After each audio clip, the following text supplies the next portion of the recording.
ពេលខ្លះយើងស្ទើរតែទម្លាក់ចោលនៅអ្វីៗក៏ដូចជាការងារដែលយើងកំពុងធ្វើទាំងអស់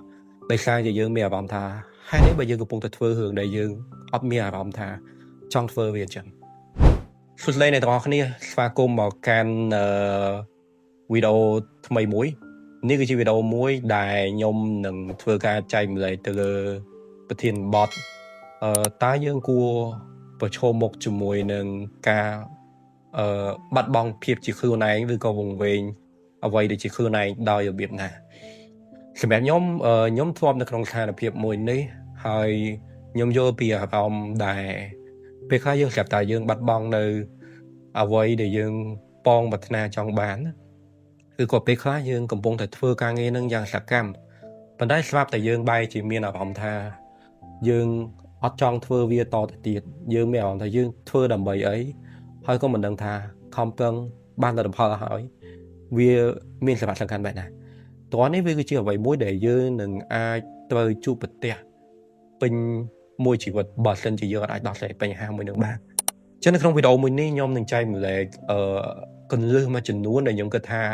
វាអាចយកទៅអនុវត្តបានហើយប្រហែលជាអាចនឹងមានការផ្លាស់ប្ដូរប្រកបទៅដោយវិជ្ជមានមួយចំនួននៅក្នុងជីវិតរបស់មនុស្សជាទូទៅហើយបញ្ជាក់ដែរនេះវាជាបទពិសោធន៍ផ្ទាល់ខ្លួនរបស់ខ្ញុំដែលខ្ញុំបានជួបប្រទះហើយខ្ញុំបានឆ្លងកាត់វាប៉ុន្តែវាមិនអាចធានាបានថាយើងនឹងមិនប្រឈមមុខជាមួយនឹងរឿងតអស់នឹងតទៅទៀតទេចឹងមកខាត់ពេលអ្នកគ្នាចំណុចទី1នោះគឺ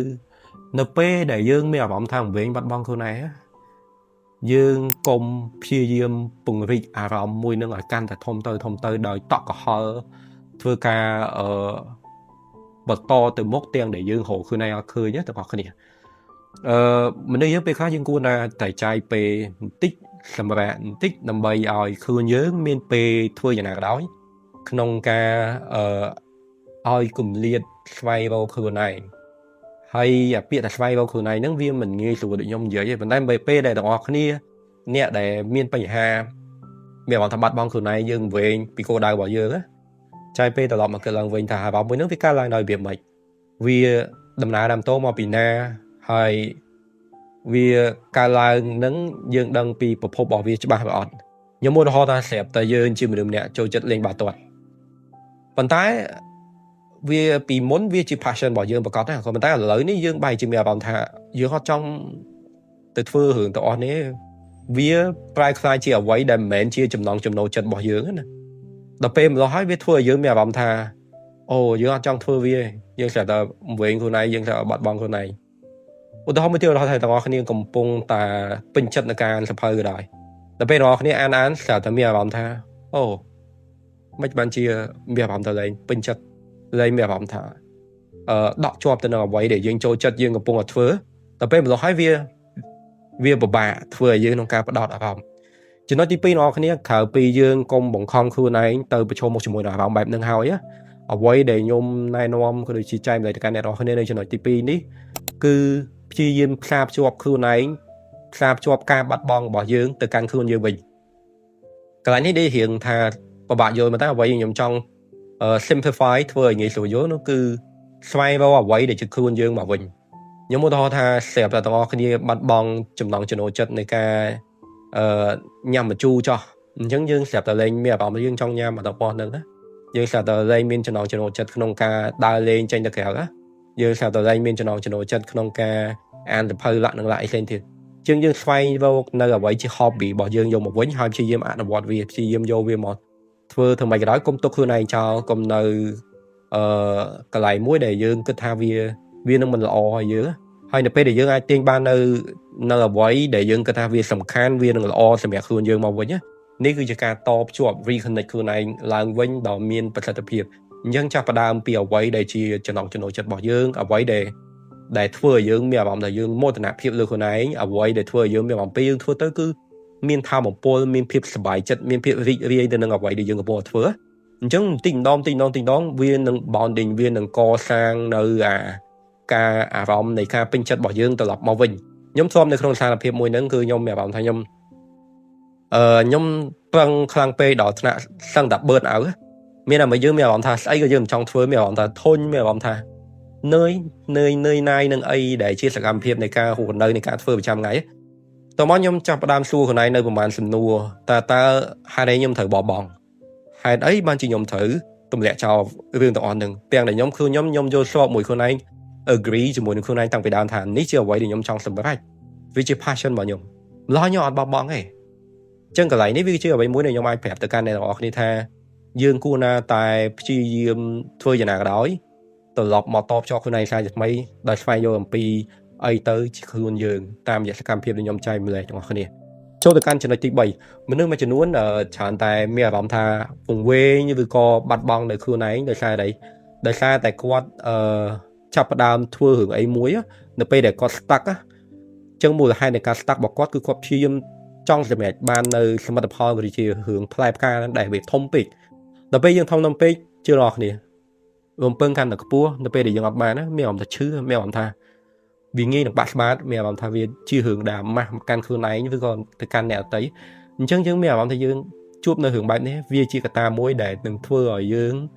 ងាយស្រួលនឹងវង្វេងខ្លួនឯងស្រាប់តែធ្វើមានអារម្មណ៍ថាស្អីក៏មិនបានសម្រេចដូចចង់បោះបង់ដល់ហើយមានអារម្មណ៍ថាធ្វើអីក៏វាមិនបានចាប់ឡើង compare ជីវិតខ្លួនឯងជាមួយនឹងអ្នកដទៃអានេះវាជាដំណើរដើមតោដែលនឹងធ្វើឲ្យជីវិតរបស់យើងវាជួបប្រទះជាមួយនឹងការបាត់បង់ខ្លួនឯងអញ្ចឹងត្រឡប់មកវិញដំណោះស្រាយនោះគឺចាប់ផ្ដើម with something small ជាមួយអីទូចដែលយើងអាចសម្រេចបានមិនថាតិចប៉ុណ្ណាក៏ដោយនៅពេលមនុស្សយើងធ្វើបានអីដែលវាជាទីគាប់ចិត្តជាទីពេញចិត្តសម្រាប់ខ្លួនឯងយើងមានអារម្មណ៍ថាយើងគឺសប្បាយរីករាយជាមួយនឹងសមិទ្ធផលទាំងអស់ហ្នឹងហើយអញ្ចឹងវាជាចំណែកមួយដែលនឹងជំរុញទឹកចិត្តរបស់យើងឲ្យខិតខំតទៅមុខទៀតហើយយើងស្វែងយល់ថាអូអានេះជា achievement របស់ខ្ញុំហើយអញ្ចឹង why not continue ហេតុអីមិនគួរណាទៅមុខយើងគួរតែទៅមុខបើទោះបីយើងមានអារម្មណ៍ថាយើងមិនបានសម្រេចអីផ្លែផ្កាធំក៏ដោយប៉ុន្តែ small thing វាគឺជាចំណែកមួយដែលនឹងនាំទៅ big achievement នៅក្នុងជីវិតចូលទៅកាន់ចំណុចមួយទៀតរបស់គ្នាវាជារឿងអ្វីមួយដែលខ្ញុំអាចនិយាយបានខ្ញុំឃើញមនុស្សទូទៅធ្វើហើយខ្ញុំធ្វើដែរខ្ញុំជួបបញ្ហាខ្ញុំមានអារម្មណ៍ថាខ្ញុំប្រឈមមុខជាមួយបញ្ហាដែលខ្ញុំ stuck ខ្ញុំគាំងខ្ញុំស្ទឹងតែអស់លទ្ធភាពដើម្បីដោះស្រាយខ្លួនឯងបានណាខ្ញុំតែស្វែងរកជំនួយខ្ញុំនិយាយចេញក្រៅខ្ញុំនិយាយអីខ្ញុំមានអារម្មណ៍ថាខ្ញុំតុកសិចខ្ញុំពិបាកចិត្តខ្ញុំ stress អញ្ចឹងខ្ញុំនិយាយចេញក្រៅប្រាប់អ្នកដទៃនិយាយទៅកាន់ណាគេខ្ញុំនិយាយទៅកាន់មិត្តភក្តិខ្ញុំនិយាយទៅកាន់អ្នកប្រឹក្សាយោបល់របស់ខ្ញុំ mentor នរណាក៏ដោយដែលខ្ញុំមានអារម្មណ៍ថាខ្ញុំមានទំនុកចិត្តក្នុងការចែកម្លែកទៅកាន់ពួកគាត់អញ្ចឹងពេលដែលយើងនិយាយចេញក្រៅអាភាពស្មុគស្មាញរបស់យើងបើទោះបីក្នុងអំឡុងពេលដែលយើងនិយាយចេញក្រៅឬក្រោយពេលមួយរយៈវែងមកឲ្យដោះស្រាយយ៉ាងណាក៏ដោយប៉ុន្តែយើងមានអារម្មណ៍ថាយ៉ាងណាក៏មានអ្នកស្ដាប់យើងដែរហើយជួនទៅបើយើងសំណាងជួបមនុស្សល្អដែលគាត់យល់ពីយើងច្បាស់គាត់អាចនឹងផ្ដល់ជូននៅយោបល់ក្នុងការស្វែងរកខ្លួនយើងសារជាថ្មីបានល្អជាជាងខ្លួនយើងជាប់គាំងនៅមួយកន្លែងអញ្ចឹងកុំខ្លាចទាំងអស់គ្នាការដែលបង្ហាញពីភាពទន់ខ្សោយរបស់យើងវាមិនមែនតែយើងខ្សោយទេប៉ុន្តែវាគឺជាការទទួលយកចំណុចខ្សោយដើម្បីស្វែងរកភាពជោគជ័យពីព្រោះថាអ្វីក៏ដោយអ្វីដែលទាំងអស់គ្នាឃើញថាវាជោគជ័យអ្វីដែលល្អប្រសើរដែលយើងទាំងអស់គ្នាឃើញវាលយវាមើលទៅវាជាអីមួយដ៏ល្អគឺវាកើតចេញពីអ្វីដែលវាបរាជ័យមកដែរអញ្ចឹងហើយកុំខ្លាចនិយាយវាចេញមកហើយយូរទៅយើងនឹងចាប់បានស្វែងរកខ្លួនឯងតាមរយៈការផ្ដល់យោបល់ពីអ្នកដទៃជាងដើមភាសាមនុស្សច្រើនគំនិតខុសៗគ្នាអញ្ចឹងទស្សនៈផ្សេងៗគ្នាប្រកបជាមានចំណុចលេចធ្លោណាមួយដែលយើងអាច take away ដែលយើងអាចហ៊ានសូត្របានហើយអូខេខ្ញុំមានត្រឹមតែមួយចំណុចទៀតទេដែលជាចំណុចចុងក្រោយដែលខ្ញុំអាចនិយាយទៅកាន់ទាំងអស់គ្នាបានបើសិនជាទាំងអស់គ្នាមានអារម្មណ៍ថាយើងវែងយើងបាត់បង់ខ្លួនឯងទាំងអស់គ្នាគួរតែជ្រើសរើសនៅវិធីមួយដែលខ្ញុំនឹងចែកម្លែកចុងក្រោយនេះគឺព្យាយាមហាត់ប្រាណព្យាយាមធ្វើមិនក៏ដោយកុំឲ្យខ្លួនយើងទនេ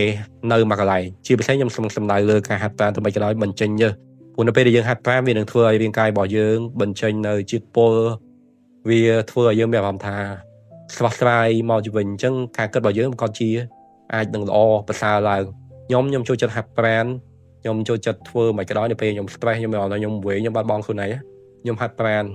យ៉ាងណាក៏ខ្ញុំបានសុខភាពល្អទោះបីអារម្មណ៍ខ្ញុំវាមិនទាន់ល្អទាំងស្រុងក៏ដោយប៉ុន្តែវាជាវិធីមួយដែលយើងអាចយកទៅអនុវត្តបានអ្វីៗគឺវាអាស្រ័យលើជំរឿនរបស់យើងពេលដែលយើងជួបបញ្ហាយើងប្រឈមមុខមួយបញ្ហាគឺជាដំណោះស្រាយហើយដំណោះស្រាយគង់តែម្ដងប៉ុន្តែមកពេលបើយើងប្រឈមមុខជាមួយនឹងបញ្ហាដោយជឿរើសជំរឿននៃការមិនដោះស្រាយវាហើយយើងគេចវេះបញ្ហាគឺនៅបញ្ហាមិនអាចដោះស្រាយបានទេ អូខេចឹងអរគុណអ្នកទាំងអស់គ្នាសម្រាប់ការតាមដានវីដេអូមួយនេះតាំងពីដើមរហូតដល់ចប់នេះគឺជាវិធានបទមួយដែលខ្ញុំគិតថាការចែករំលែករបស់ខ្ញុំវាធ្វើជាមួយផ្នែកនៃបទពិសោធន៍ក្នុងជីវិតទេប៉ុន្តែខ្ញុំអាចធានាបានថាវានឹងល្អគ្រប់សពដែលអាចយកទៅអនុវត្តទេអញ្ចឹងបើអ្នកទាំងអស់គ្នាមានមតិយោបល់ក៏ដូចជាគំនិតផ្សេងពីខ្ញុំអ្នកទាំងអស់គ្នាអាច comment សួរនៅក្នុងchannel ក៏ដូចជាវីដេអូនឹងបានហើយអ្នកទាំងអស់គ្នាក៏អាចចែករំលែកនៅវិធានបទដែលអ្នកទាំងអស់គ្នាគិតថាចង់ស្ដាប់ចង់